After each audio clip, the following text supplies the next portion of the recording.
Hello and welcome back to my channel. My name is Erica. I'm the author of the blog, The Simple Home Place, and today I wanted to invite you into my kitchen to do some fall baking. So today is cool, or cooler than it's been here, and it's a little bit rainy and moody, and I thought it would be the perfect day to get in the kitchen and do some fall baking. I haven't really done a lot of baking in recent months just because it's been so hot, so I'm really excited to get back into the kitchen, make some fun goodies. We'll probably share them with our neighbors and friends, and yeah, I'm just super excited to share these recipes with you. So for sure, we are going to make a chocolate chip pumpkin bread and some cinnamon butterscotch cookies. And all the recipes that I end up making will be linked down below if you want to check them out. I also have a fall recipe playlist that I'll link down below. I've got some fall drinks and some fall breakfast ideas. So if you want to check those out, those will be linked down below as well. But we'll get to, for sure, those two recipes, maybe a third. I haven't decided yet. So we'll see as the video goes on. But yeah, I just wanted to invite you into my kitchen and get baking. So hopefully you will enjoy these recipes and make them yourself as well. So let's get into the video. The first recipe we're going to make is a pumpkin bread with chocolate chips, and this is a family favorite. This is actually out of one of my kids' cookbooks. We discovered it as we were looking for recipes to make together, and it's simply amazing. It is really rich and moist, and it's just awesome. So I am going to be making 2 loaves, and I'll give you all the measurements for that. This recipe will be listed down below in the description because I don't have a link for it, but the other 2 in this video will have links. So go down to the description to get all of the recipes. But in a large mixing bowl, we are going to do 2.5 cups of all-purpose flour, 2 teaspoons of baking powder, and 1 teaspoon of baking soda. Then we're going to get that all mixed up, and just note that I started by only making the recipe for 1 loaf and decided to double it. So I do add more flour after that. But next step is to go over to the stove in a sauce pot, and we are going to combine 1.5 cups of pumpkin puree, cinnamon, salt, and nutmeg. Now the salt is 1 teaspoon, and then I just did a teaspoon each of cinnamon and pumpkin pie spice. The regular recipe calls for nutmeg, but this is pumpkin bread and I have pumpkin pie spice, so that's what I'm going to do. We are going to whisk that all together and get it warming so it starts to bubble. Make sure that you stir it periodically so that it doesn't burn. Then we'll take that off of the stove, and we are going to add sugar, brown sugar, and oil. So the measurements for that would be 1 cup of brown sugar, 1 cup of oil, and 1 cup of regular sugar. Then we are going to carefully whisk that.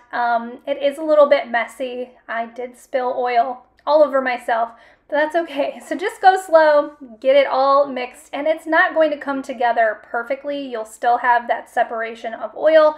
That's okay. So we're gonna let that sit for about 10 minutes or so to cool down, and then we're going to add in 2 eggs and 2 tablespoons of milk.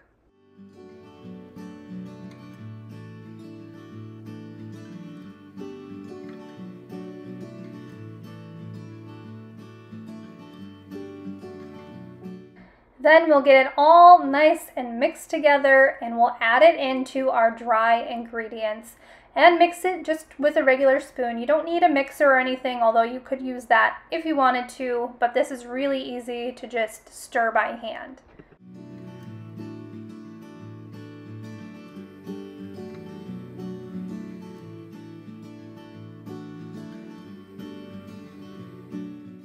Then we'll add 1.5 cups of chocolate chips, and then reserve another ½ cup for the top. I just think it looks pretty when you have those extra chocolate chips on top.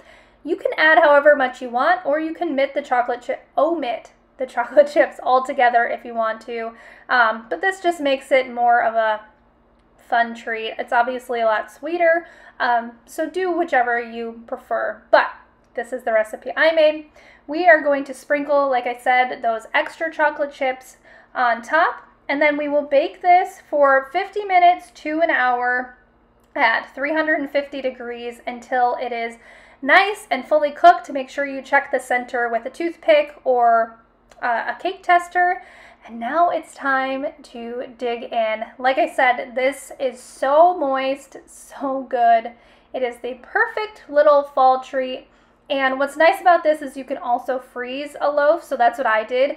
I went ahead and put it in the freezer, and we will be able to enjoy this again in the future. Next up are cinnamon butterscotch cookies. These are, again, we love all these recipes. They were all delicious, and we were able to share with friends. So before I could make these cookies, I ran out of brown sugar, so I went ahead and made some. I do have a video and recipe for that. I can link that down below if you want to learn how to make your own brown sugar. But in the bowl of a stand mixer, we're going to get 2/3 cup of brown sugar, 1/3 cup of cane sugar or regular white sugar, and 1 stick of softened butter, and we're going to get that all incorporated together. After a minute or two of creaming together the sugar and butter, I like to scrape down the bowl, and then we're going to add 1 egg and 1 teaspoon of vanilla.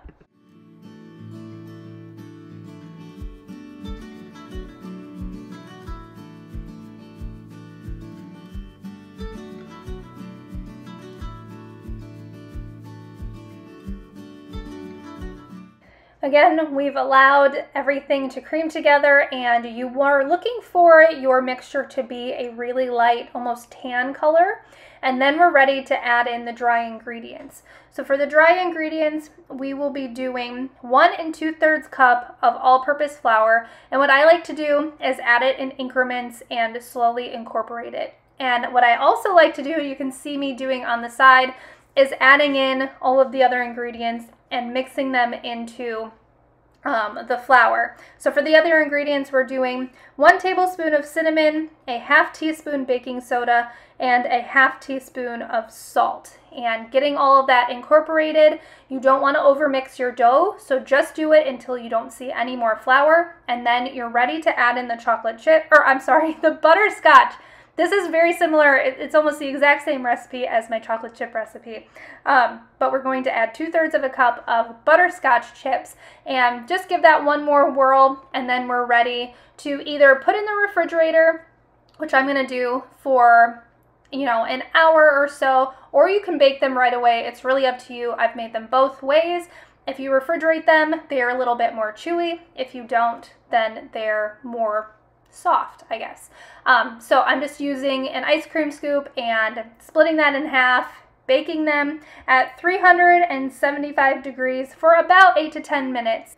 And here is the final result. And last up are browned butter pumpkin cookies. I was able to get to a 3rd recipe, and oh my goodness, these are amazing.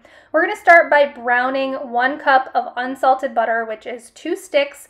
And if you don't know how to brown butter, you just put it in a sauce pot and let it basically simmer. It goes through a bunch of different stages, and the final result, you'll start to get these brown bits, and that is when you know it's ready. It makes the butter taste more caramely and absolutely delicious. Once we've browned our butter, I'm just putting it into this glass measuring cup, making sure that we've got a cup, and then I place it in the refrigerator. We need to let it cool down before we add it in to our mixture. You don't want it to solidify, but you do need it to be cooler. So we're going to let that cool in the refrigerator, and then we will go ahead and start making the cookies.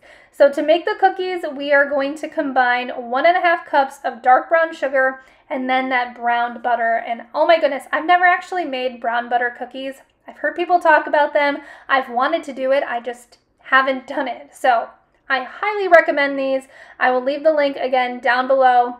These are by Butternut Bakery, and they are so good. So we're going to go ahead and get these going, get the butter and the sugar combined. This is going to be a little bit different than the last cookies we made, just because that butter isn't softened, it's more melted. but that's okay. So then we'll add in 3 tablespoons of maple syrup, a teaspoon of vanilla, and 1/3 cup of pumpkin puree. And we're gonna go ahead and get that all incorporated. I actually forgot to add in an egg yolk, so you'll also need to do an egg yolk, and there I go. And yeah, we're just gonna get that all combined and nice and fluffy and incorporated, and make sure you scrape down the sides just to make sure, and then whirl it one more time, and now it's moving on to the dry ingredients. So you can do these in a separate bowl. I don't wanna, dirty another dish, so I'm just gonna throw everything in the same thing. So we're gonna do 2 1/4 cup of all-purpose flour, a teaspoon baking soda, a 1/2 teaspoon of baking powder, 1/2 teaspoon of salt, 1 1/2 teaspoons of pumpkin pie spice, and a 1/2 teaspoon of cinnamon. And the recipe says to mix this all by hand, so that's what I'm doing. Now this dough is softer and it's not going to roll like normal cookie dough would, but that's okay, that's how it's meant to be. So then we're going to go ahead and roll out some cookie dough and coat it in a cinnamon sugar mixture, which is 2 tablespoons brown sugar, 2 tablespoons granulated sugar, and 1 teaspoon of cinnamon. And then we'll get those on our cookie sheet and bake them at 350 degrees Fahrenheit for about 12 to 15 minutes. They will spread out quite a bit, and they are just super soft. They are very rich, but they are absolutely delicious.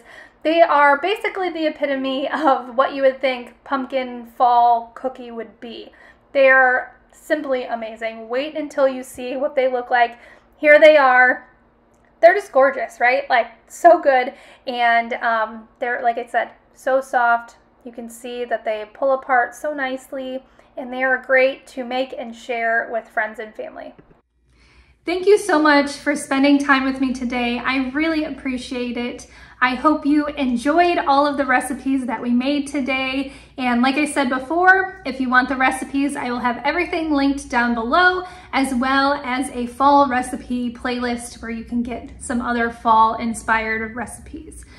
But if you're interested in videos like this or DIYs, everything on a budget, everything simple and easy to do, then I would really appreciate it if you would subscribe to my channel and hit that bell notification, because it'll notify you every time I upload a new video.